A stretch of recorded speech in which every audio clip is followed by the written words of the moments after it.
Have you ever wondered why so many men feel deeply drawn to kiss their partner in the most intimate place? Some women think it's just a physical act. Others feel confused, even insecure about it. But this isn't simply about desire. And it's not just about aging or hormones either. I'm Dr. Rachel Ross, a board-certified gynecologist, and today I'll explain what's really happening beneath the surface, including one detail most couples completely overlook. Tell me where you're watching from. And if this helps, consider subscribing. But here's what most people don't realize. When a man feels drawn to kiss his partner in that deeply intimate place, it doesn't actually start in his body. It starts in his brain. Over the years, I've counseled many couples who quietly wondered the same thing. Is it just physical? Some women worry it's about fantasy or visual stimulation. Some men struggle to explain why it feels meaningful beyond desire.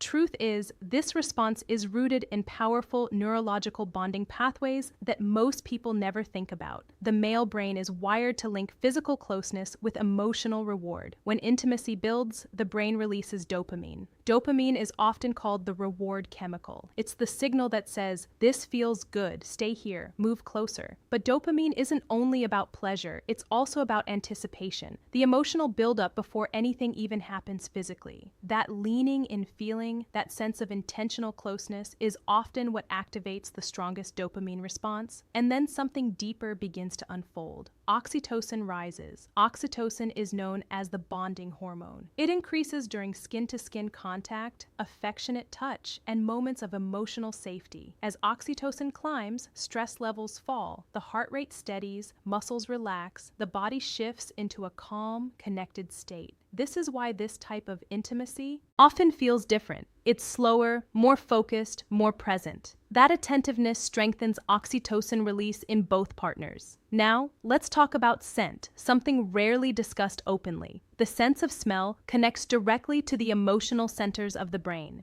Natural body scent carries subtle chemical signals that influence bonding and attraction. These signals aren't dramatic or overpowering, but they quietly deepen connection. When scent combines with warmth and closeness, the brain ties those sensations together in a very personal way. That's why visual stimulation alone never tells the full story. Yes, men can be visually responsive, but long-term intimacy, especially after 50, shifts towards sensory depth. Touch, warmth, scent, and emotional presence become more powerful than novelty. And I want to gently reassure you of something important. This behavior is rarely about comparison. In most cases, a man isn't thinking about someone else. He's responding to the woman in front of him, her body, her presence, her acceptance.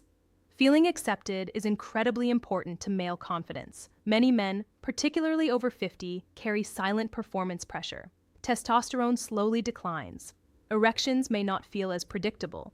Recovery takes longer. When a man feels wanted, not judged, not evaluated, it strengthens his sense of adequacy. That message of acceptance quiets anxiety, and anxiety is one of the greatest disruptors of desire. Biologically, when closeness increases, the parasympathetic nervous system activates. This is the calm and connect system. It lowers stress and supports bonding. In that relaxed state, dopamine and oxytocin flow more easily. Age adds another layer. After 50, spontaneous desire can soften. Sleep changes, stress accumulates, hormonal shifts blunt bonding signals. That's why emotional connection becomes even more important. Younger desire may thrive on novelty. Mature desire thrives on depth. Slow, focused intimacy often feels more meaningful because it restores that depth.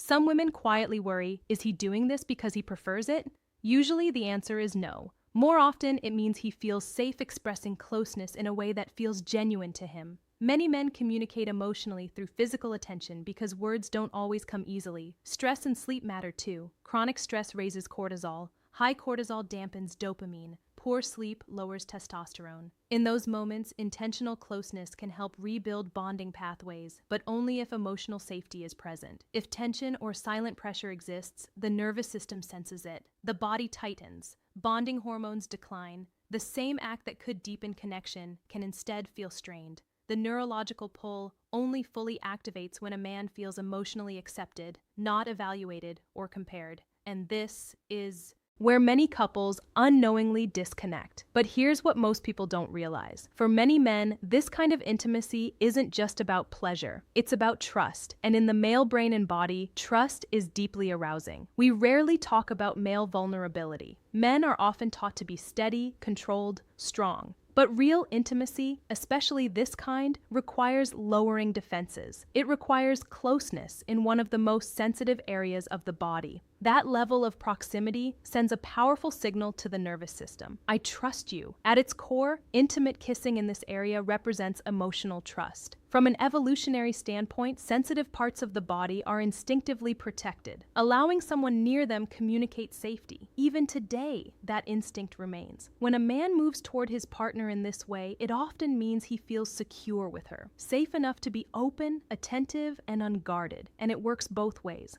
When a woman allows that closeness, it communicates acceptance. I'm comfortable. The brain chemistry of desire with you here. That message lands deeply in the male brain. It activates pathways linked to belonging and approval, two things that strongly influence male desire. Now consider the psychology of giving versus receiving. As men age, performance pressure can quietly build. Questions about erection strength, stamina, and timing often linger in the background. But when a man focuses on giving pleasure rather than performing, the spotlight shifts away from him. Instead of thinking, am I doing well enough? He thinks, how does she feel? That shift lowers anxiety. It reduces self-monitoring. And when anxiety drops, connection increases. There's also a confidence boost in giving. For many men, masculine identity is tied to being capable and valued. When his partner responds positively, it reinforces his sense of competence. But let me be clear. This is not about dominance. It is not about control. It is about emotional surrender and closeness. True dominance creates tension. Trust creates relaxation. And arousal grows in relaxation. Biologically, affectionate intimacy lowers cortisol. The stress hormone, lower cortisol, keeps the body in a calm state. At the same time, mirror neurons in the brain activate. These empathy circuits allow a man to feel what his partner feels. Her pleasure becomes shared. That feedback loop deepens bonding. Testosterone also plays a role. While it naturally declines with age, it still responds to emotional cues. Feeling desired and trusted can create small but meaningful increases in drive and engagement. That's why emotional trust can intensify desire rather than weaken it. Communication is essential here. Open conversations about comfort, preferences, and boundaries reduce tension. And when tension decreases, intimacy deepens. Unspoken. Worries about hygiene, scent, or body changes can quietly block presence.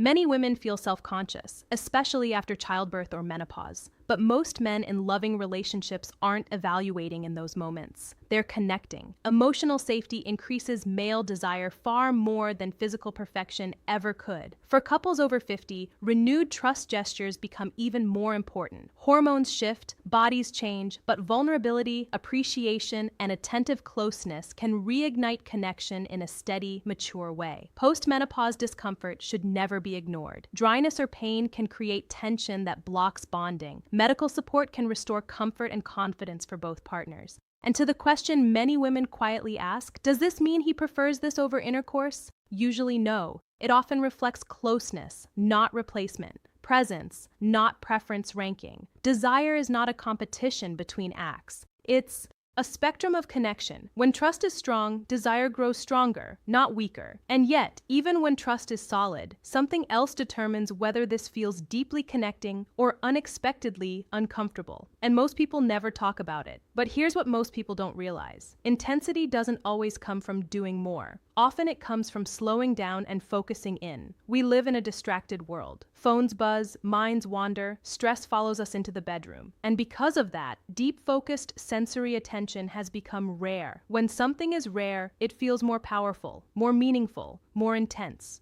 Focused sensory attention amplifies intimacy. Let me explain why. The intimate areas of the body contain a high density of nerve endings. That simply means there are more tiny sensory receptors packed into a small space. More nerve endings create stronger signals to the brain. When those signals travel upward, they activate a large area of the brain called the somatosensory cortex. The somatosensory cortex is like a map of the body inside the brain. Certain areas like the lips, hands, and genitals take up more space on that map because they are more sensitive. When stimulation is directed there with care and attention, the brain lights up in a focused way. More nerve endings equals a stronger signal to the brain. But here's where many couples misunderstand intensity. It's not about speed. In fact, slow attentive touch increases arousal far more effectively than rushed movement. When stimulation is slow and deliberate, it allows blood flow to gradually increase. Blood flow is critical. It brings oxygen, warmth, and sensitivity to the area.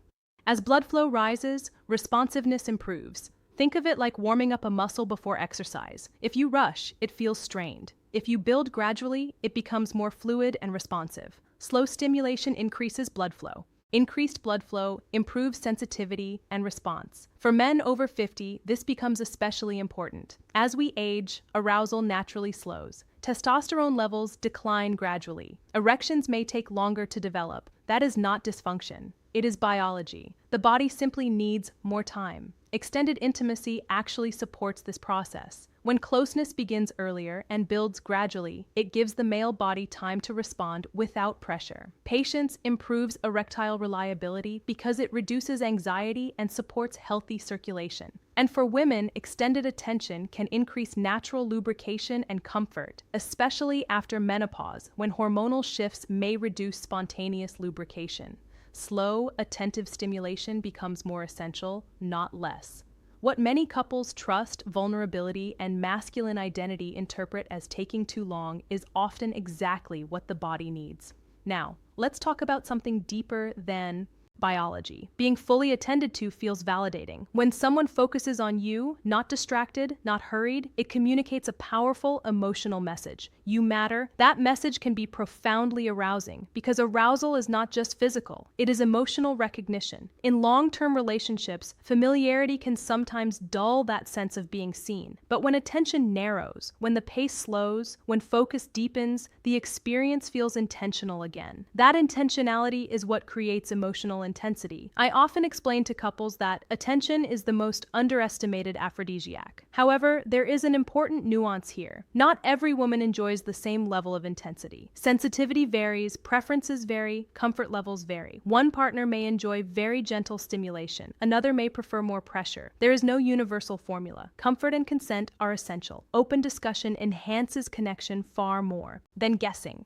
A simple conversation, do you like this pace? Is this comfortable? Removes uncertainty. And when uncertainty is removed, the nervous system relaxes. Relaxation allows pleasure to deepen.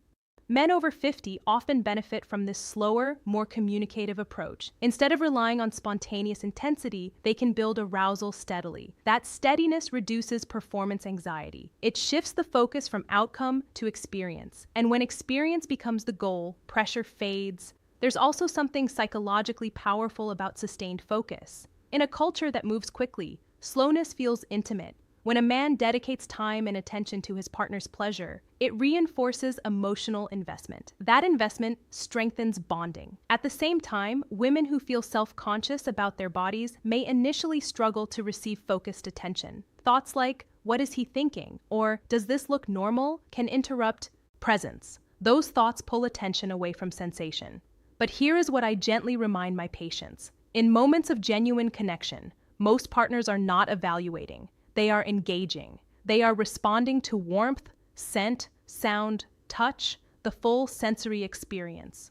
Intensity grows when the mind stays present. This is why sensory focus matters so much. It anchors both partners in the moment. It quiets outside noise. It reduces distraction. And in that quiet, emotional intensity builds naturally. For men who have struggled with erectile unpredictability, this approach can be transformative. Slowing down lowers adrenaline. Lower adrenaline allows blood vessels to open more fully. And when blood vessels open, erectile response improves. Patience becomes an ally, not an obstacle. But here's something subtle that many couples miss. If focus becomes mechanical, if it feels like a technique instead of connection, intensity fades. The brain senses when Attention is genuine versus when it is performative. True sensory focus is not about checking a box. It is about being present, and presence cannot be rushed. When couples learn to value slow attention, when they remove the pressure to finish quickly, when they communicate openly about comfort and intensity, intimacy deepens in a way that feels steady and mature. However, even this powerful connection depends on one more factor. Because if timing is wrong, if emotional readiness is missing, if stress is still high, if one partner feels pressured, even slow, focused intimacy can feel uncomfortable rather than connecting. But here's what most people don't realize. If timing is wrong, even this powerful connection can backfire. But here's what most people don't realize. Sometimes this behavior isn't about increasing pressure, it's about escaping it. Many couples assume that when a man wants to kiss his partner in that intimate way, it's purely sexual, pure desire, pure stimulation. But in my clinical experience, especially with men over 50, that assumption often misses something important. For many men, this act actually lowers performance pressure. Let's talk honestly about what happens to the male body after 50. Erections can become less predictable. They may take longer to develop. They may not feel as firm as they once did. Recovery time increases. None of this means a man is unhealthy or broken. It means he is aging normally. But even when changes are normal, they can still create anxiety. And anxiety has a direct effect on blood flow. When a man feels pressure to perform, his brain can shift into a mild stress response. The body releases stress hormones like adrenaline and cortisol. These hormones prepare the body for action, not intimacy. Blood is redirected toward large muscle groups. Heart rate increases. Muscles tense, but erections require the opposite state. And erection depends on nitric oxide, a chemical that helps blood vessels relax and widen. When nitric oxide is released properly, blood flows smoothly into the penis, creating firmness. But stress reduces nitric oxide availability. If anxiety is high, blood vessels don't open as easily. So the more pressure a man feels, the harder it can be for his body to respond. This is where the dynamic shifts. When a man focuses on giving attention rather than performing, something subtle changes in his nervous system. The spotlight moves away from self-monitoring. Instead of thinking, am I hard enough or is this taking too long? His focus becomes, how is she feeling? That redirection reduces internal pressure loops, and those loops are powerful. Once anxiety begins, it can feed on itself. A slight delay in arousal leads to worry. Worry leads to more stress. More stress leads to reduced blood flow. Reduced blood flow confirms the worry. It becomes a cycle, shifting into attentive intimacy. Performance pressure versus emotional connection interrupts that cycle. It lowers stress. Lower stress allows nitric oxide to function more effectively. Better nitric oxide function improves blood flow. And improved blood flow increases erectile reliability. So paradoxically, by removing performance pressure, this form of intimacy can actually support stronger erections later. But I want to clarify something important. This is not avoidance. It is not a man escaping intercourse because he cannot perform. It can be engagement in a different form, one that builds connection, reduces anxiety, and restores confidence. There is relief in intimacy without immediate expectation. When a couple allows closeness to unfold without a rigid script, the body relaxes, and relaxation is the foundation of arousal. Many men describe feeling more confident when they know that intimacy does not have to follow one fixed path. That flexibility creates emotional safety. Men often feel silent pressure to initiate, to maintain firmness, to sustain duration, to finish at the right time. Those expectations may never be spoken out loud, but they live in the background. When intimacy expands beyond one goal, satisfaction often increases, not decreases. For long-term couples, this is especially meaningful. Over decades together, patterns form.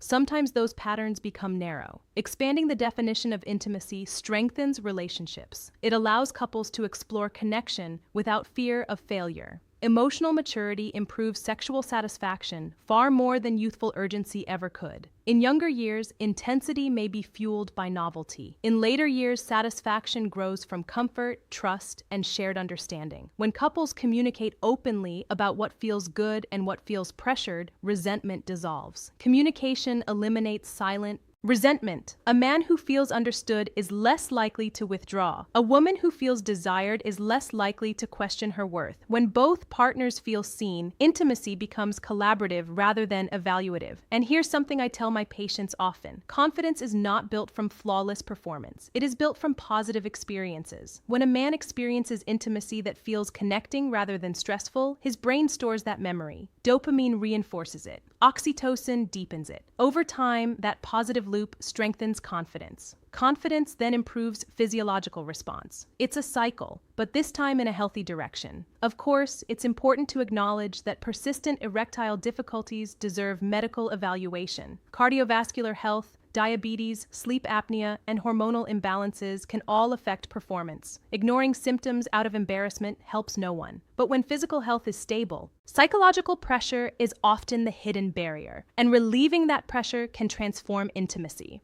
For women who worry, does this mean he's struggling? The answer is not necessarily. It may simply mean he is choosing a form of closeness that feels grounded and safe. It may mean he values connection as much as outcome. And that is not weakness, it is maturity. When couples allow intimacy to be flexible, when they remove rigid expectations, when they focus on shared experience instead of performance metrics, something remarkable happens. Stress decreases, blood flow improves, emotional bonding strengthens, confidence grows, and when couples understand this, something surprising happens. Confidence returns in ways they never expected. Remember the question we started with? Why do so many men feel drawn to kiss their partner in that intimate place? Now you can see it through a different lens. It isn't just about physical desire. It isn't about replacing intercourse. And it certainly isn't something to feel insecure about. What looks purely sexual on the surface is often deeply emotional underneath. At its core, this behavior is about bonding, trust, focused attention, and emotional safety. It's about dopamine and oxytocin. It's about lowering stress instead of raising it. It's about feeling accepted, not evaluated. Especially in long-term relationships, intimacy becomes less about urgency and more about connection, less about proving something, more about sharing something. For couples over 50, this matters even more. Hormones shift, bodies change, erections may slow, lubrication may vary, confidence can wobble quietly in the background, but closeness, real closeness, remains available. In fact, it can deepen. When you understand what's actually happening beneath the surface, fear softens, misunderstanding fades, the silent stories we tell ourselves begin to lose their grip, and dignity returns for both partners. This isn't about pressure, it's about partnership. And the beautiful truth is this: emotional intimacy is not lost with age. In many ways, it becomes stronger when couples allow it to. If this conversation helped you see intimacy in a clearer, calmer way, I'd truly like you to be part of this community. These are the kinds of discussions many couples think about privately, but rarely say out loud, especially after 50. And yet, this stage of life deserves just as much passion, dignity, and understanding as any other. You deserve accurate information, not myths.